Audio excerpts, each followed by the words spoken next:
صلی بنا رسول اللہ صلی اللہ علیہ وسلم ذات یوم، ایک دن حضور نے ہمیں نماز پڑھائی، امامت فرمائی. ثم اقبل علینا بوجہہ، پھر اپنا چہرہ اپنا رخ ہماری طرف کر کے آپ نے گفتگو شروع کی. فوعظنا موعظۃ بلیغۃ، پھر آپ نے ایک ایسا واعظ فرمایا جو بہت ہی دلوں میں اتر جانے والا تھا. بلیغ، بلغا پہنچ جانا، تو گویا کہ وہ ہمارے دلوں میں سرایت کر گیا.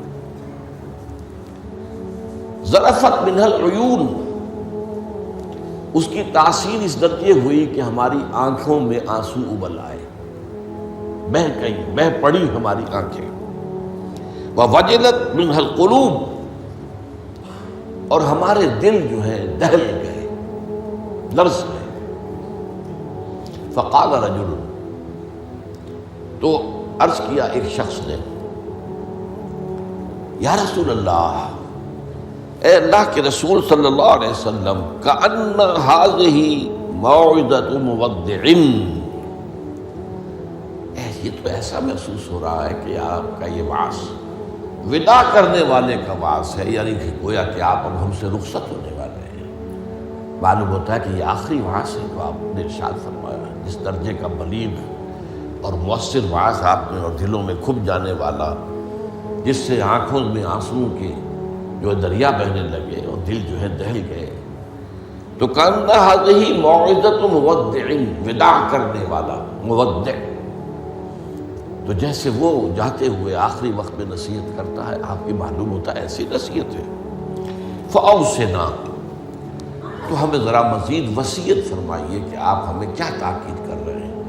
اگر یہ واقعی آپ کا اس دنیا سے رخصتی کا وقت قریب آ گیا ہے تو پھر ہمیں وہ باتیں بتائیے کہ جن کی ہمیں سب سے زیادہ ضرورت ہوگی.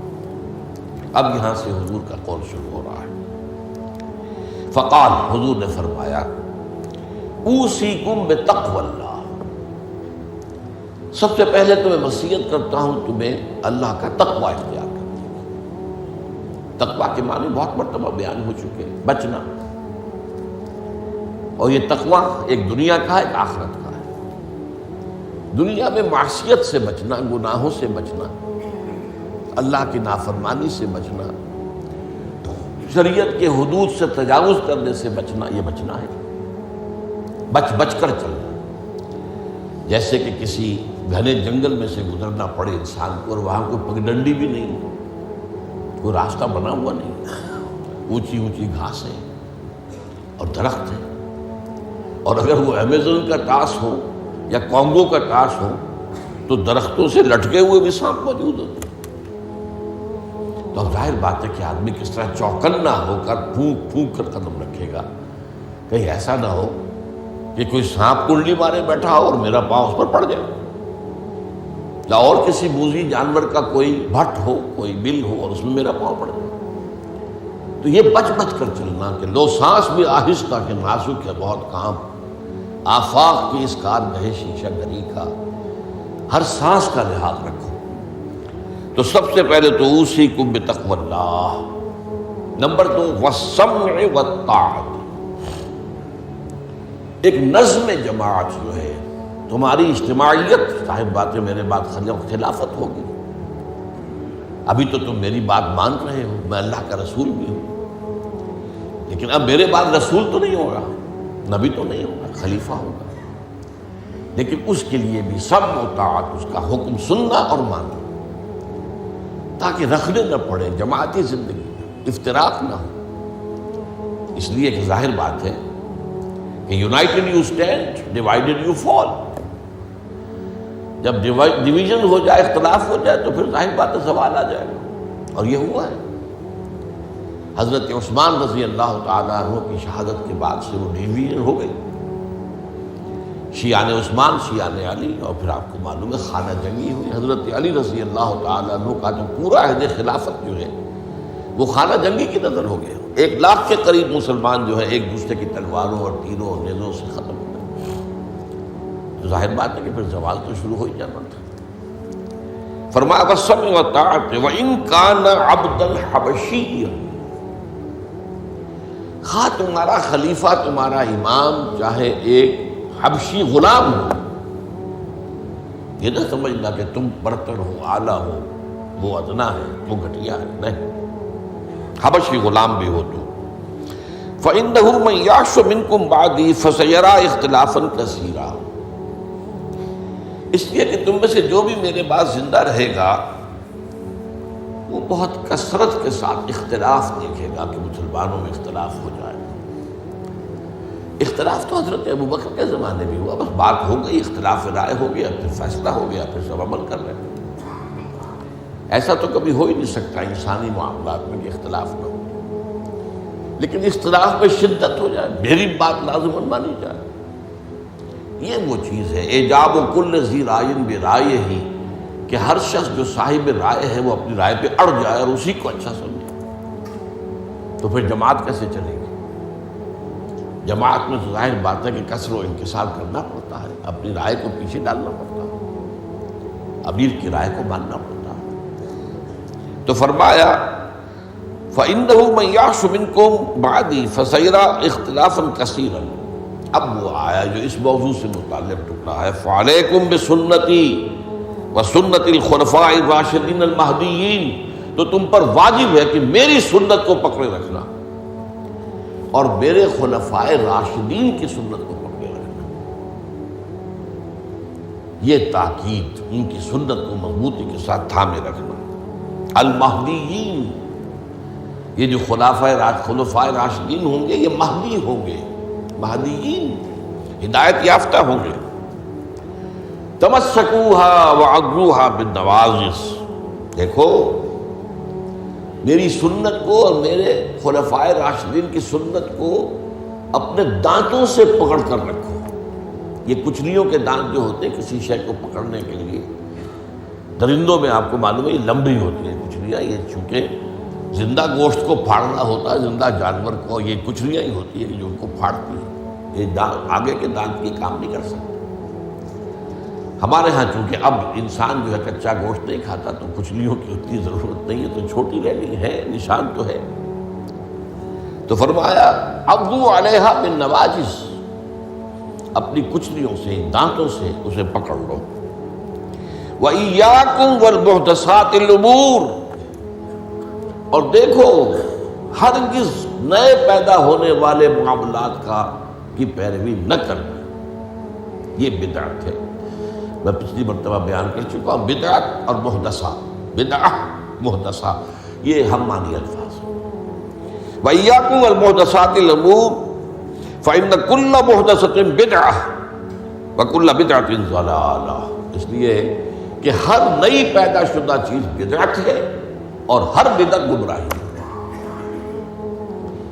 میں نے اس اعتبار سے آپ کو یاد ہوگا کہ بدعت کے جو اسباب پیدا ہیں وہ بھی کل پچھلی مرتبہ بیان کیے تھے۔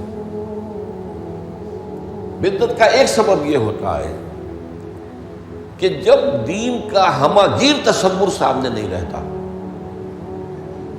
دین کے ہمہ گیر تصور میں عبادات بھی ہیں، معاملات بھی ہیں، اور معاملات کی اہمیت زیادہ ہے۔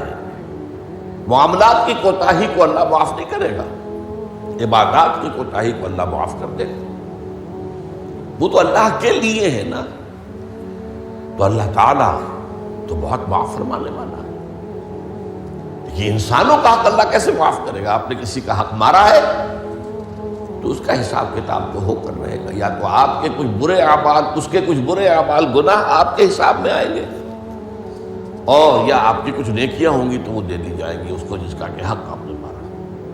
وہ گیو اینڈ ٹیک وہاں ہوگا، کریڈٹ ڈسکریڈٹ جو ہے وہ ہوگا، کریڈٹ اور ڈیبٹ وہ ہو کر رہے گی۔ اب تیسری چیز اور ہے، عبادات، معاملات، اور سب سے اوپر اللہ کے دین کو غالب کرنے کی جد و جہد۔ یہ ہم نے حضرت معاذ کی حدیث میں پڑھا ہے، وَضَرْبَتِ السَّلَامُ مِنْ الْجِہَادُ فِي سَبِيلِ اللَّهِ۔ اسلام ایک درخت کے مانند ہم نے دیکھا، وہاں حضور نے مثال دی، اس کی جڑ ہے وہ تو ہے شہادت لا الہ الا اللہ وان محمد رسول اللہ، ایک تنا ہے اقام الصلاۃ و ایتاء الزکوٰۃ و ضربۃ السلام منہ، اور آپ کو معلوم ہے کہ اصل جو درخت سے مطلوب ہوتا ہے وہ تو اوپر ہوتا ہے۔ ٹھیک ہے، بعض درختوں کی لکڑیاں بھی کام میں آ جاتی ہیں، جلا کے بھی لیتے ہیں یا وہ اس سے فرنیچر بن جاتا ہے، لیکن اصل جو ہے پودا لگایا ہے تو پھول کے لیے، پودا لگا درخت لگایا تو آم کے لیے، وہ کہاں ہوتا ہے؟ وہ تو جڑ میں تو نہیں لگتا، وہ تنے پر نہیں لگتے، وہ تو اوپر۔ تو وہ جو چوٹی ہے وہ جہاد فی سبیل اللہ ہے۔ اب کچھ لوگوں کی زندگی سے یہ جہاد خارج، انہیں تصور ہی نہیں کہ یہ بھی کوئی فرض ہے، باطل کے نظام کے تحت آرام سے رہ رہے، پاؤں پھیلا کر سوتے ہیں، اپنا پروفیشن، اپنا کاروبار، اپنا دھندا، انہیں اس سے غرض ہی نہیں کہ ہو کیا رہا ہے ماحول میں، اللہ کے دین کو کیسے اس کی دھجیاں بکھیری جا رہی ہیں، شریعت کو کیسے پامال کیا جا رہا ہے، دین میں کیسی تبدیلیاں کی جا رہی ہیں، انہیں فکر ہے، تو ادھر سکڑ کر آ گئے۔ اور کچھ لوگ وہ ہیں جو معاملات کو بھی چھوڑ بیٹھے، کاروبار میں تو سود کیا کریں، لینا ہی ہے دینا ہی ہے، بینک سے روپیہ لیے بغیر کاروبار کیسے بڑھائیں، کارخانہ تو لگانا ہی ہے تو بینک سے تو قرض لینا ہی ہے، چھوٹے مکان میں کیسے رہوں، بڑی حویلی تو بنانی ہی ہے، وہاں سے جو ہے بینک سے قرضہ لینا ہی ہے، یا اسی طریقے سے اور کا معاملات کے اندر جو ہے وعدہ خلافی ہو رہی ہے، جھوٹ ہے وغیرہ وغیرہ، دھوکہ ہے۔ اب وہ دین سکڑا، ایک حصہ اقامت دین کی جد و جہد خارج از بحث، معاملات اس کے اندر بھی کمی، تو اب سارا جو گاڑھا پن ہے وہ عبادات میں آ گیا۔ میں نے مثال دی تھی آپ کو کہ ایک تشلا ہوتا ہے نا، اس میں پانی بھرا ہوا ہے، 1 انچ اونچا ہے، 2 انچ اونچا ہے، اسی کو آپ کسی جار میں ڈال دیجئے وہ 1 فٹ اونچا ہو جائے گا۔ تو جب آپ نے یہ بیس اس کا تنگ کر دیا، نہ اقامت دین کی جد و جہد رہی اور نہ معاملات کی پیروی رہی، تو سارا زور اب عبادات، ہر سال عمرہ فرما رہے ہیں، کمائی حرام کی ہے۔ کچھ لوگ ہیں بڑے فخر سے کہتے ہیں ہر سال حج کو جاتا ہوں اور میرا مسلح مقرر ہے پہلی صف کے اندر، وہاں شرطوں کو رشوت دیتے ہیں اور وہ ان کے مسلح محفوظ رکھتے ہیں، سمجھے بڑی نیکی کا کام کرنا۔ حالانکہ دیکھیے، میں خاص طور پر آپ کو بتا دوں، حضور صلی اللہ علیہ وسلم نے جو عمرہ قضا تھا صلح حدیبیہ کے بعد ہوا، اس کے بعد کوئی عمرہ نہیں کیا۔ سن 8 ہجری میں مکہ فتح ہو گیا، اس کے بعد تو آپ بادشاہ تھے، اب کون روکنے والا تھا؟ کوئی عمرہ نہیں کیا۔ وہ ساری جد و جہد دین کو غالب کرنے کے لیے ہو رہی ہے، آپ کا سارا وقت اس میں لگا ہوا ہے۔ پھر حج نہیں کیا،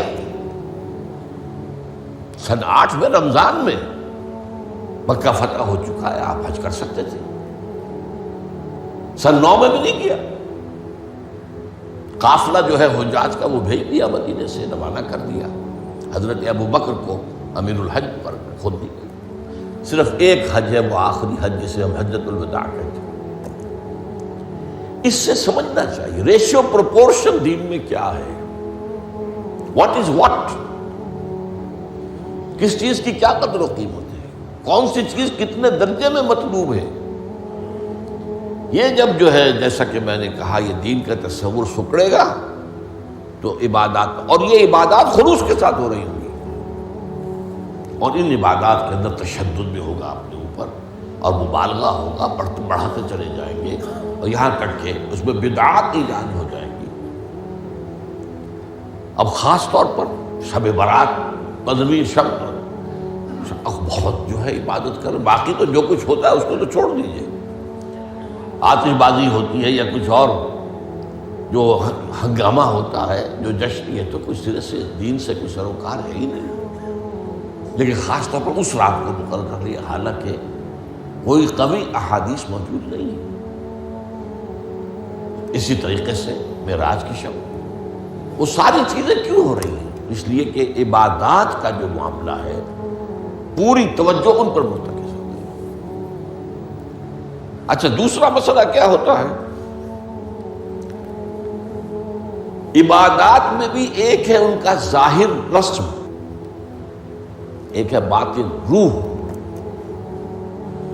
ایک نماز کا ظاہر ہے، فقہی طور پر آپ نے بالکل صحیح نماز پڑھ لی، صحیح وضو کیا، پھر اس کے بعد آپ نے تکبیر تحریمہ کہی، ہاتھ اٹھائے، باندھ لیے، ثنا پڑھی، فاتحہ پڑھی، کچھ اور قرآن کا حصہ پڑھا، پھر رکوع میں گئے، تسبیحات کی، پھر کھڑے ہو گئے، پھر سجدے میں گئے، پھر بیٹھے، پھر سجدے میں گئے، پھر اٹھ کھڑے ہوئے۔ یہ جو رسم نماز ہے، اس کی ظاہری شکل، رسم کہتے ہیں ظاہری شکل، رہ گئی رسم ازاں روح بلالی نہ رہی، فلسفہ رہ گیا تلقین غزالی نہ رہی۔ اب اگر اسی پر توجہ مرتکز ہو جائے گی تو روح دین کی طرف سے توجہ ہٹ جائے گی۔ اس ظاہر کے بارے میں تو بڑی نیند میں ہوگی، چھوٹی چھوٹی باتوں کے اوپر اختلاف ہو جائے گا، من دیگرم تو دیگری، یہ کیا کیا تو نے؟ آمین زور سے کہہ دیا، یہ ہماری مسجد میں آیا کیسے تو؟ آئندہ جرأت نہ کرنا، ٹانگیں توڑ دیں گے۔ یہ کیا رفع دین کر رہے ہو؟ چھوٹی چھوٹی چیزیں، بڑی چیزیں سب ہضم، لکڑ ہضم، پتھر ہضم، سود ہضم، جھوٹے کاروبار سے آنے والی آمدنی ہضم، یہ اختلافات ہضم نہیں ہوتے۔ اس میں پھر رسومات کا اضافہ ہوگا، رسومات پر رسومات، رسومات پر رسومات۔ اب اسی کی ایک مثال ہے، شادی بیاہ کے لیے رسمیں کتنی ہو گئی۔ ہم نے تحریک شروع کی، اللہ کا شکر ہے، کچھ چرچا ہے۔ بھائی نکاح مسجد میں کرو، لڑکی والوں کے ہاں کوئی دعوت طعام اس کا ثبوت نہیں ہے۔ دعوت طعام ایک ہے اور وہ دعوت ولیمہ ہے لڑکے کی طرف سے، اس کا گھر آباد ہوا ہے، وہ اپنی خوشی منائے، سیلیبریٹ کرے اپنے دوستوں، یہ ثابت ہے، اس کی تاکید ہے۔ باب الولیمہ حدیث کی کتابوں کے اندر پورا باب ہے، باقی اور کوئی نہیں۔ اب یہ ہمارے ہاں بارات چڑھ رہی ہے اور پہلے سرا بن رہا ہے اور پھر وہاں کچھ پیسے پیش کیے جا رہے ہیں، پھر وہ بارات گئی ہے جتھا بن کر، اور وہ لڑکی والوں کے ہاں جو ہے وہاں نکاح ہوا ہے، اور وہاں پھر وہ جو کھانے کھائے جا رہے ہیں ان میں جو آپ کو معلوم ہے اسراف ہو رہا ہے، جو کھانا جو ہے برباد ہو رہا ہے جس طریقے سے کھاتے ہیں، یہ ساری چیزیں۔ اور پھر کتنی دعوتیں ہوتی ہیں، مہندی کی دعوت ہو رہی ہے، مہندی کی رسم ہو رہی ہے، ابھی تو تاریخ لینے جا رہے ہیں لڑکی والوں کے ہاں، وہ دعوت ہو رہی ہے، جشن ہو رہا ہے۔ پر ہوتا کہاں ہے یہ؟ جن لوگوں کی حرام کی کمائی جو ہے، جن کے پاس انبار اس کے ہیں، وہ اپنی دولت کے اظہار کے لیے یہ سارے کام کرتے ہیں، اور اس کا نام تبذیر ہے قرآن مجید کی اصطلاح میں، تبذیر۔ ان المبذرین کانوا اخوان الشیاطین، یہ جو پیسے لٹانے والے ہیں اپنے نام و نمود کے لیے، شہرت کے لیے، دکھاوے کے لیے، یہ شیطانوں کے بھائی ہیں۔ نتیجہ کیا نکلتا ہے؟ آپ کے پاس تو دولت کے انبار تھے، آپ نے کیا، ایک غریب آدمی کی مصیبت ہو گئی، وہ کیا کرے؟ میری بیٹی کیا کہے گی؟ میری شادی پر میرا باپ یہ بھی نہیں کر سکتا۔ وہ کھاتے پورے کرتے ہیں جس طرح بھی ہو، کچھ بھی، کہیں حرام سے کمائیں، کہیں چوری کریں، کہیں ڈاکہ ڈالیں، کہیں رشوتیں لیں، جس کے ہاں چند بیٹیاں ہو جائیں اس کی نیندیں حرام ہو جاتی ہیں۔ جبکہ اسلام کا اصول یہ ہے، شادی میں لڑکی والوں کا ایک پیسہ بھی خرچ نہیں ہونا چاہیے، مہر لڑکا دے گا، محفل نکاح میں چھوارے لائے یا کچھ اور لائے، ٹافیاں لائے، کچھ آئے، منہ میٹھا کرانے کے لیے لڑکا لائے گا، ولیمہ لڑکا کرے گا، لڑکی والوں کو تو خرچ ہی نہیں، نہ جہیز کا کوئی تصور اسلام میں۔ لیکن ہمارے یہاں سارا معاملہ الٹا ہے۔ تو یہ ہے اصل میں جو اسباب ہوتے ہیں۔ اس میں نے ایک چیز آپ کو اور بتائی تھی،